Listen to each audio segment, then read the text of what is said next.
नमस्कार बच्चों, आज हम लोग देख रहे हैं पाइथागोरस प्रमेय के बारे में। पाइथागोरस प्रमेय क्लास 6 से लेके 10th तक में इसका प्रयोग किया जाता है। पाइथागोरस प्रमेय सबसे पहले होता क्या है? किसी समकोण त्रिभुज में कर्ण का वर्ग अन्य दो भुजाओं के वर्गों के योगफल के बराबर होता है।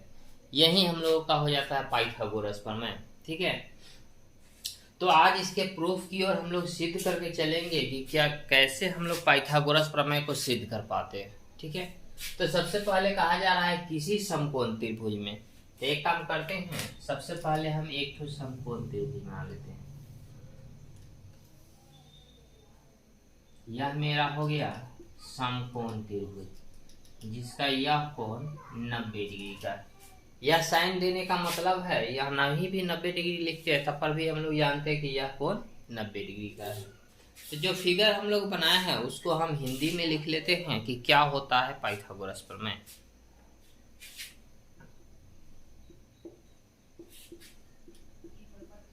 मान लिया कि ABC एक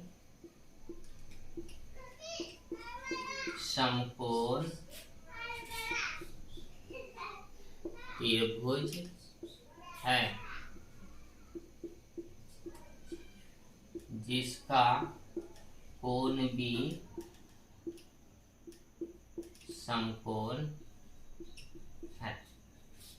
यह लिख लिए। मान लिया कि ABC एक समकोण त्रिभुज है जिसका कोण भी जो है सो समकोण है। इसके बाद आते हैं हम लोगों को क्या प्रूफ करना है उसके लिए। तो सिद्ध करना है कि यहां से कॉमा दे देते हैं और नीचे लिखते हैं कर्ण AC स्क्वायर बराबर AB square plus BC square. ठीक है, यह स्टेटमेंट हम लोगों को हर हाल में प्रमेय को सिद्ध करने में लिखना होगा कि जो फिगर बनाया है उसको हिंदी में कि मान लिया कि ABC एक समकोण त्रिभुज है जिसका कोण भी जो है समकोण है, और क्या हमको सिद्ध करना है वह लिखते चलेंगे। इसके बाद थर्ड स्टेप में आते हैं रचना। रचना में कुछ अपना से हम लोग कंस्ट्रक्ट करते हैं कि क्या कंस्ट्रक्ट होता है क्या करने से। तो रचना में हम एक नया चेंज करते हैं कि B से BD लंब AC पर डाल लेते हैं। थोड़ा D देख लीजिएगा, D हम लोग इसी प्रकार से लिखते हैं, थोड़ा जैसे आप लोग समझते हैं ऐसे। ठीक है, तो हम लोग D जो है B से BD लंब AC पर डाला, तो उसी को हिंदी में हम लिख लेते हैं B से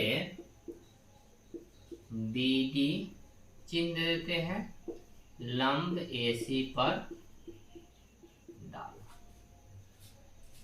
ठीक है, तो यह मेरा स्टेटमेंट हो गया। स्टेटमेंट क्या हो गया कि क्या हम बनाए हैं, क्या हमको सिद्ध करना है, और रचना।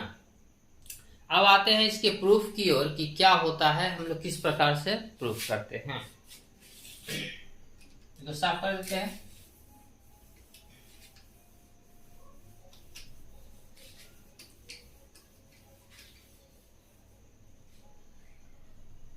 त्रिभुज ABC तथा त्रिभुज ABD में। ठीक है, त्रिभुज ABC कहाँ है और त्रिभुज ABD कहाँ है उसको एक बार आप लोग देख लीजिए। त्रिभुज ABC फुल त्रिभुज पूरा समकोण त्रिभुज है, ABD यह आधा हो गया। ठीक है, तो हम इस दोनों में रिलेशन देखना चाहते हैं कि क्या रिलेशन है से। कोण ABC बराबर कोण ADB। यह कैसे बराबर है, बगल में लिख देते हैं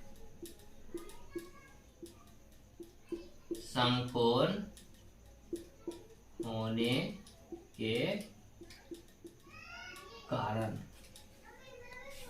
समकोण का मतलब हुआ कि वह कोण 90 डिग्री का बन रहा है। समकोण का मतलब हुआ कि वह कोण 90 डिग्री का बन रहा है। कोण BAC बराबर कोण BAD। ये उभयनिष्ठ है, उभयनिष्ठ यानी यह दोनों त्रिभुज में है। त्रिभुज ABC में भी है और त्रिभुज ए बी डी में भी है। ठीक है, उसके बाद कोण बी सी ए बराबर कोण ए बी डी, इसको कहेंगे हम शेष कोण।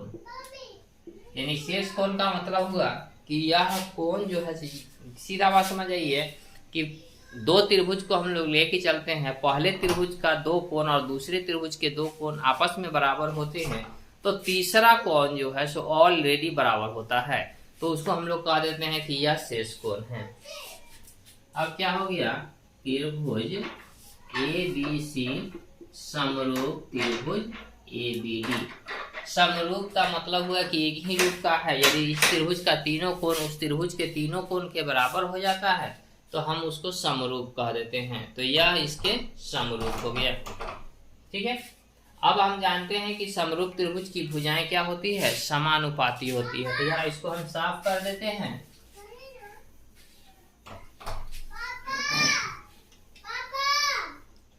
क्या हो जाएगा, ए बी बटा, इस त्रिभुज का भुजा ले लिए ए बी बटा ए सी बराबर, इस त्रिभुज का भुजा ले लेते हैं ए डी बटा ए बी से ए बी को गुना कर देते हैं तो हो जाएगा ए बी स्क्वायर बराबर ए सी इंटू ए डी। यह मेरा समीकरण 1 हो गया। ठीक है, तो इस प्रकार से हम लोग समीकरण 1 को निकाल लिए। अब समीकरण 2 की ओर चलते हैं। तो इसके लिए हमको करना होगा कि त्रिभुज ए बी सी तथा त्रिभुज बी सी डी में, त्रिभुज ए बी सी में देखिए सेम उसी प्रकार से इसको भी करेंगे। कोण ए बी सी बराबर कोण इसमें बराबर होगा बी डी सी। क्या लिख देंगे बगल में, समकोण होने के कारण। अच्छा, कोण बी सी ए बराबर कोण बी सी ई हो गया मेरा उभयनिष्ठ। यानी उभयनिष्ठ का मतलब हो गया कि यह दोनों त्रिभुज में भी है, पहले त्रिभुज में भी है और दूसरे त्रिभुज में भी है। और कोण बी ए सी बराबर कोण इसमें हो जाएगा सी बी डी। यह आपका हो गया शेष कोण। जैसा कि इसके पहले हम बता चुके हैं कि पहले त्रिभुज का दो कोण यदि दूसरे त्रिभुज के दो कोण के बराबर होता है तो क्या होता है कि तीसरा कोण अपने आप बराबर होता है। पहले त्रिभुज का दो कोण यदि दूसरे त्रिभुज के दो कोण के बराबर होता है तो तीसरा कोण ऑलरेडी बराबर हो जाता है, तो शेष कोण में बराबर हो गया।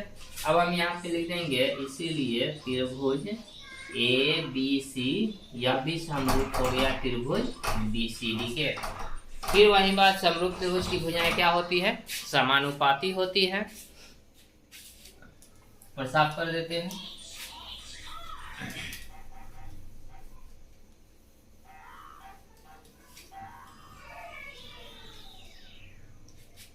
इस त्रिभुज में एक भुजा BC है और इस त्रिभुज की भुजा क्या है, AC है, बराबर इस त्रिभुज की भुजा क्या है, DC है, और यह त्रिभुज की भुजा क्या है, BC है। BC से BC मल्टीप्लाई कर देंगे, AC इंटू DC, समीकरण यह 2 हो गया। अब हम क्या करेंगे कि समीकरण 1 और 2 को हम जोड़ देते हैं। ठीक है, समीकरण 1 और 2 को जोड़ने पर क्या होगा कि बराबर के इस तरफ वाला पार्ट को इधर जोड़ेंगे और बराबर के उस तरफ वाला पार्ट को उधर जोड़ेंगे। बराबर के इस तरफ वाले पार्ट को इधर जोड़ेंगे और बराबर के उस तरफ वाले पार्ट को उधर जोड़ेंगे। तो क्या हो जाएगा, AB square plus BC square बराबर AC into AD plus AC into BC। अब इसमें से हम क्या करते हैं, AC को कॉमन ले लेते हैं। क्या हो जाएगा, AD प्लस BC, यानी AC इंटू AC बराबर AC में AC से मल्टीप्लाई करेंगे तो AC स्क्वायर हो जाएगा। ठीक है, तो मेरे पास रिजल्ट क्या आ गया, इसीलिए AC स्क्वायर बराबर AB square plus BC square. तो यह हम लोगों का पाइथागोरस प्रमेय आज सिद्ध हो गया। AC स्क्वायर बराबर AB स्क्वायर और प्लस BC स्क्वायर।